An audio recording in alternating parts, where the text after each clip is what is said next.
and welcome to Flosstube number 16. I'm Jo, I'm a Stitchy Cat Lady 26 on here and on Instagram.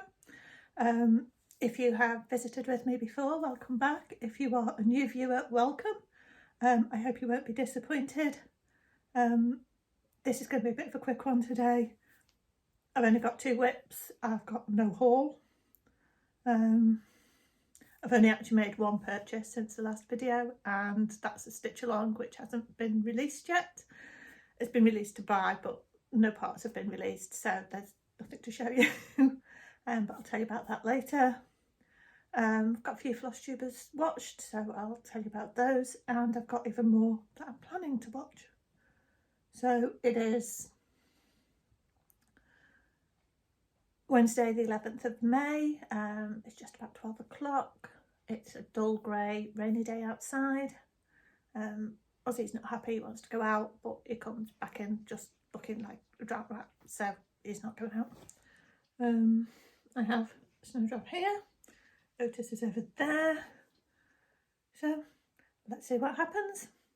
Let's start with what whips I've got.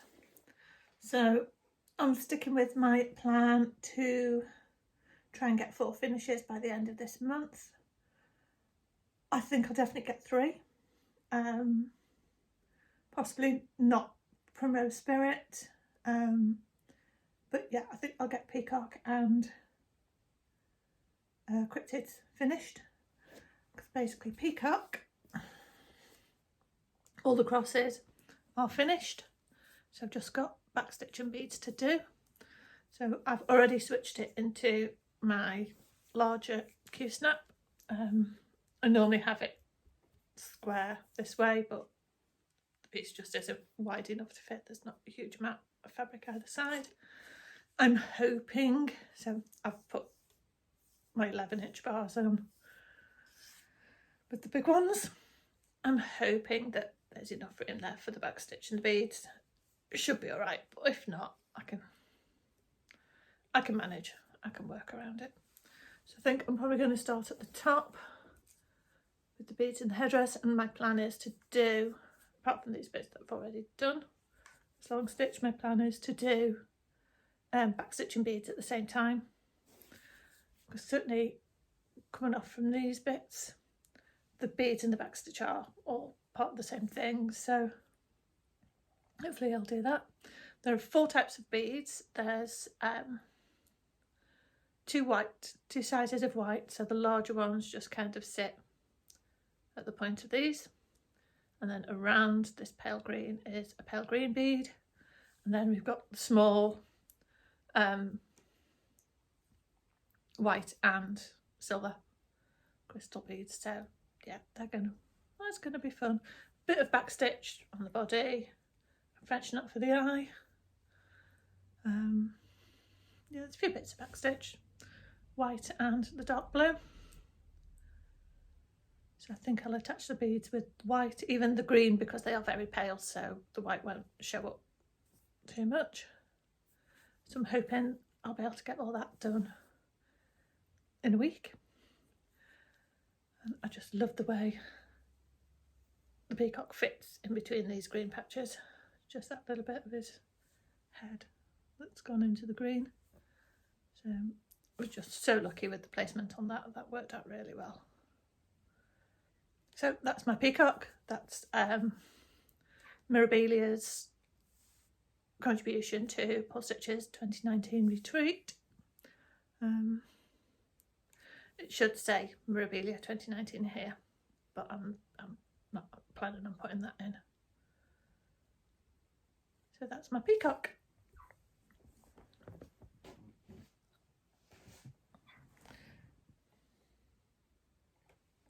Funny squeaky noise. The second whip is Cryptids. So I finished Nessie. I went with the option of that being a loop instead of solid. So in the last couple of days I've done this border bit, this border of the hole, that little bit of the border, and this, ladies and gents, is the last corner. So I do have a couple of bits of backstitch still to do, so Mathman, I haven't done his backstitch yet, and Chupacabra still needs his backstitch. And I think there's a few skulls dotted around, where basically I decided with the games that I play, I just needed to get the stitch numbers in, and backstitch counts as half. Plus there's just not as much of it. So yeah, for every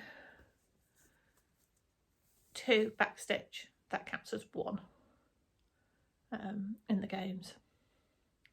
So yeah, we're concentrating on actually getting stitches.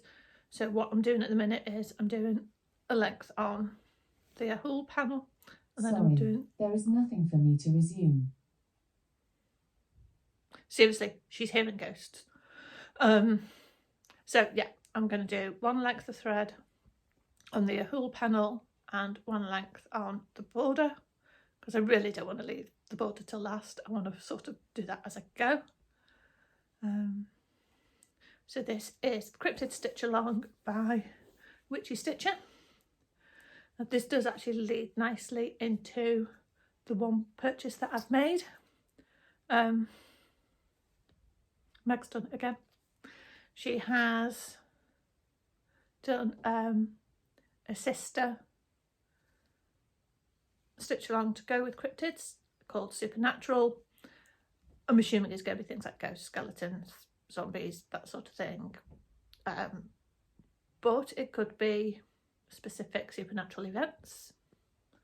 I don't know, we'll wait and see. So sign up is open now.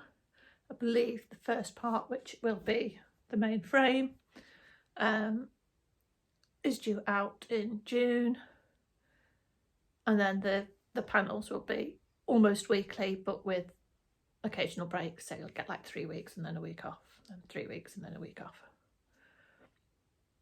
So I've already actually sorted out my fabric and where I've substituted threads on this. So with the lettering, I'm going to do the same. I haven't quite decided on the thread for that yet, but I've only got 3 options.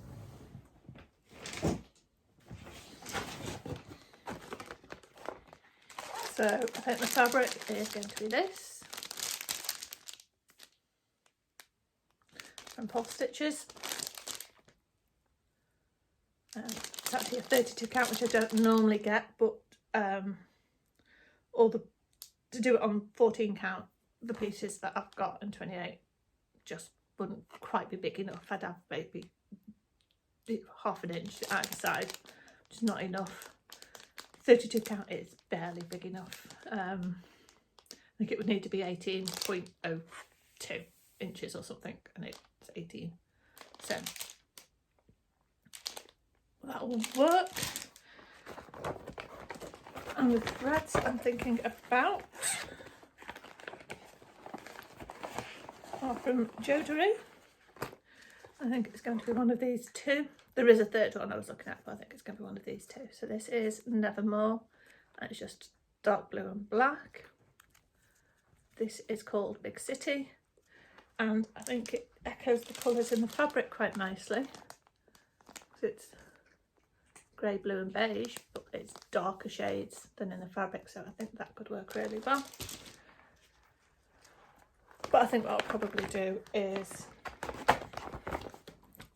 just do 1 or 2 letters in each colour and then decide, because the main frame that will arrive should have the word Supernatural, the same way that Cryptids had Cryptids. So if I just do a couple of letters and see which one I think looks best at the time, and take it from there. So yeah, that's whips and plans. Once I've finished Peacock or Cryptids, I will pick up Primrose Spirit, and I think I'll just continue sort of working on those until they are all finished, even if it goes over into June. I have had some brilliant news. My goddaughter, who lives in Australia, is going to be coming over for a visit at the beginning of June, so hopefully I'll get to spend some time with her. I'll get to spend some, at least one evening, but yeah, hopefully I'll get to see her a couple of times while she's here. So that's going to be fun. Right, Flosstubers. It's lovely to have some old friends back. Crafty Rev Gamer Georgie is back. I don't think she's going to be filming on the same schedule she did before, because that was a ridiculous schedule, and real life interferes. And it's also lovely to have Jen Wolf Down the Rabbit Hole back. Her video's only been up a couple of days. I still need to watch it, sorry Jen. Just been really busy the last couple of days, so I will watch it later. I've also watched The Rocking Stitcher. I've seen her videos floating around coming up as suggestions for a few months now, but not got around to actually watching, but yeah, she's got some nice stuff. I've also watched The Hygge Stitcher, Samantha. She's in Canada and she's lovely. She's really into Mirabillias. I've also watched Ink Stitch. Now, I'd watched some of her early ones, but the one I've watched in the last week or two was the one she did after the crew retreat. So it was lovely to meet her there, and yeah, she does do a bit of a review of the retreat and a bit of a video of, there were a few tables with finished pieces and some hanging up, so she's got a little bit of a video about those. So Glover Creations has done a new one, so it's one of the longer ones, but you know, it's worth persevering. She does some lovely stuff. And last but by no means least, I did get a little bit behind with these, but I've watched the most recent one, which was only a couple of minutes long. The Giddy Stitcher, Michelle, has reached 1,000 subs. So yeah, she did a quick video for achievement reached, and she is planning on doing several things, possibly a giveaway, Q&A, and a live Stitch with Me sort of thing. So we'll run with that as and when they happen. Now, plans to watch. Like I say, I've got a bit behind with my Flosstubes, and so I do have a few that I need to catch up with. Total Stitch Show, the other stuff, known as Ducky Dame on Instagram. She's got a new one up, which I have started to watch, but I tend to watch on the TV, so when my husband decides to come and join me, that has to go off, and you know, we watch other stuff. We've also got Brendan, Obsessive Crafty Dabbler. She's lovely. Her videos seem to be quite short. She does them quite regularly, and it's just a quick parade. And again, she does some great stuff. She dyes her own fabric. So yeah, that's going to be fun to watch. And as of this morning, I now have another Mad Multi to watch. So that also includes some stuff about the retreat. So I'm really looking forward to that. And that's it for Flosstubes. Like I said, no haul. I've already told you about my plans. So I think I'm pretty much there.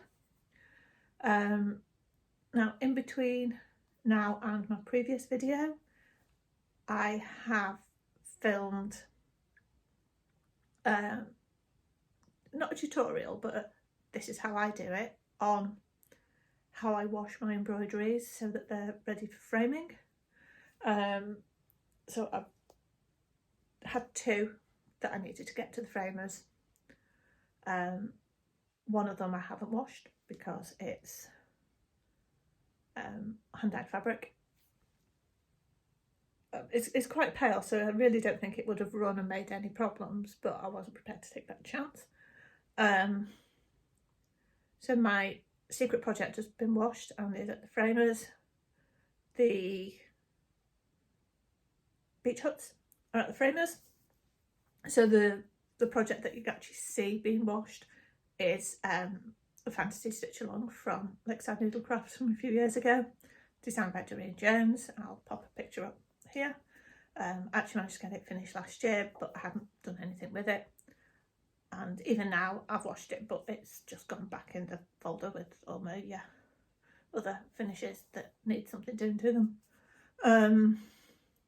So since this is such a short video, I will actually pop that at the end. So we'll see how that one goes. Just bear in mind this is a how I do it, not a how it should be done. So if anybody has any other suggestions or comments about it, then by all means pop them below, and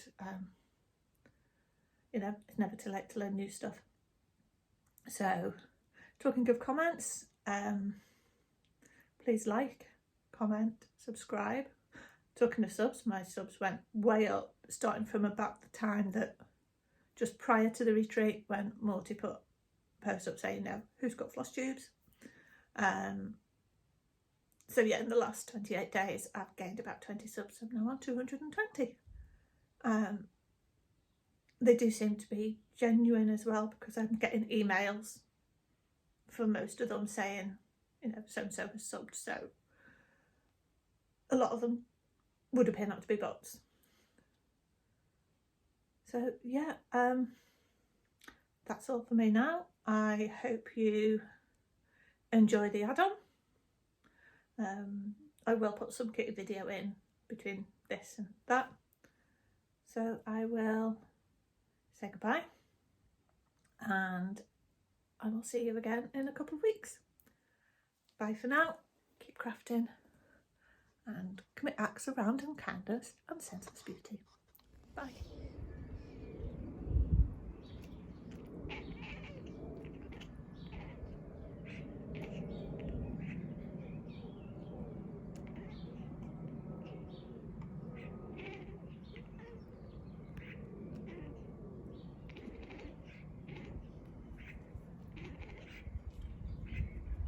So, welcome to the bathroom. On my Facebook groups I see a lot of people worried about washing their embroideries, so I just thought I'd give you a quick show and tell on how I do it. So let's get on with it. I use just a hand wash liquid, so own brand, nothing special. It just makes it quite easy to get the solution. Don't have to worry about anything dissolving. So that is my choice, just a hand wash liquid. I tend to wash my embroideries in the bath just because they've got more room to spread out, they don't get as creased up. So fill the bath about 1 inch deep. Doesn't need to be more than that, and just lay your piece on top. Give it a bit of a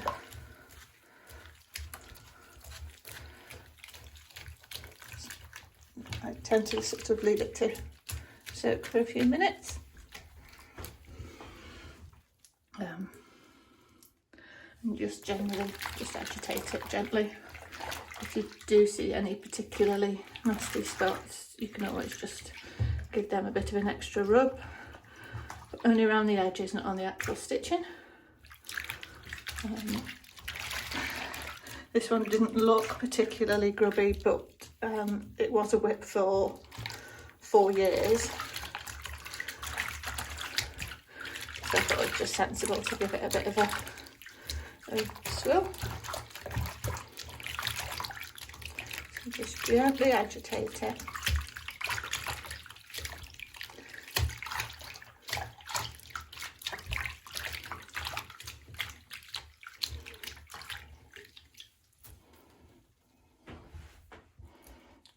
Leave it for a minute or two.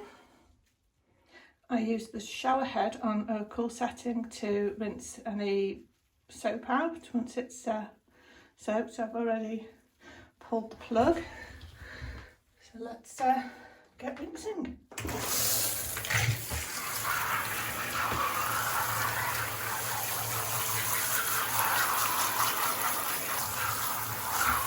So I tend to start at one end and push it out towards the plug end of the bath.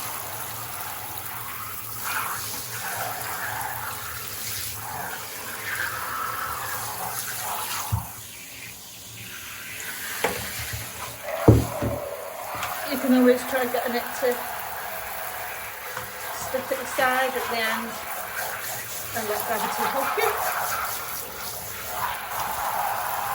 Once you're done rinsing, gently squeeze any excess water out. Do not wring it because that can distort the stitches and distort the fabric.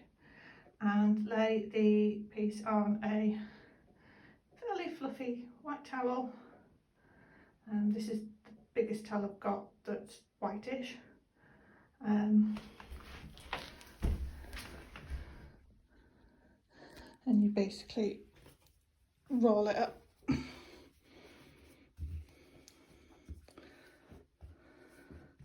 Again, try not to squeeze or wring it.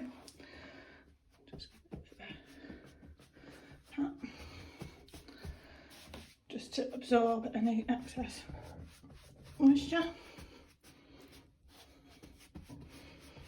Bear in mind this will be getting pressed shortly. The next step is to lay your piece out as flat as possible to dry. So I tend to keep it on the towel and just lay it over on the maid. This piece is just the right size that it's not overhanging too much, so I'm not going to get the thing going this way. It just fits nicely. Don't let it get too dry, just monitor it because you still want it to be slightly damp when you press it. And for the eagle-eyed monkey, yes, there is another one there. That's my secret project and I'm not showing you. So we'll come back to these in an hour or so, see how they're getting on. Okay, so the pieces are ready for ironing. So I just do this normal iron, cotton setting.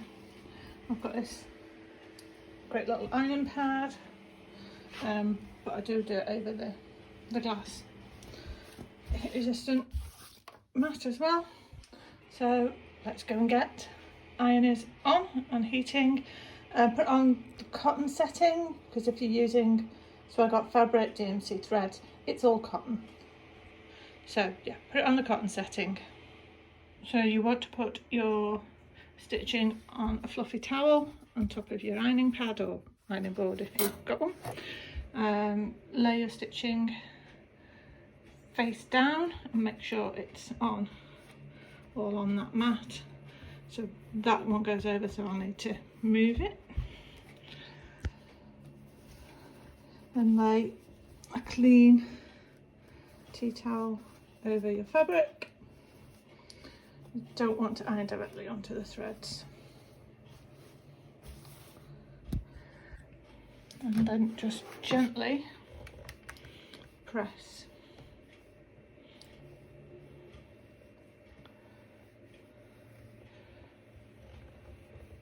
So while you're pressing, you're also drying.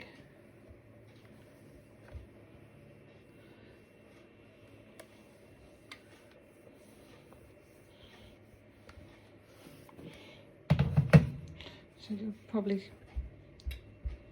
it will feel warm, but it may still feel damp. Just check it periodically. So, yeah, pretty much it. And just iron short bursts and keep checking for dryness. That's about it really. So I'll show the results when it's all finished. So if you have quite a large expanse of fabric around your design that you want to dry a bit quicker, you can do that without the towel, but be very careful not to go over any stitches. And that steam you see is not coming from the iron, there's no water in it, steam is not turned on. That is the water evaporating from the fabric.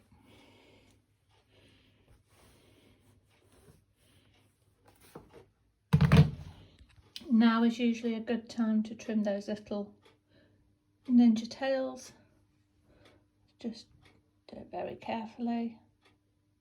Careful not to cut your main stitches.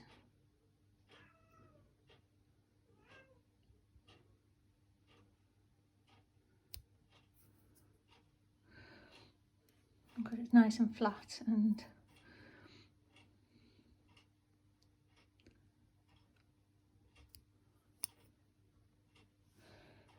okay. So I'll do a few more of those. And all done and ready to go to the framers. Oh, make sure you lint roller it again, just in case. Okay, now that's how I wash my embroideries and iron and get ready for the framers. The main thing to take away from this is how I do it. It's not necessarily the best way, the only way. Experiment with things that don't matter too much. I've heard about people just stuffing their embroideries in a pillowcase and throwing it in the washing machine. Whatever works for you. This is what I've found works for me. This is only for like cotton fabric, cotton threads. I wouldn't do this with hand-dyed fabrics, hand-dyed threads. They're not guaranteed colour fast. Most of them probably are when it really comes down to it, but it's not worth taking the risk with them, so I would avoid washing anything with hand-dyed fabrics or threads, unless you're absolutely sure that nothing's going to run. Okay, that's everything. I shall put this all up together and get it out to you. Bye.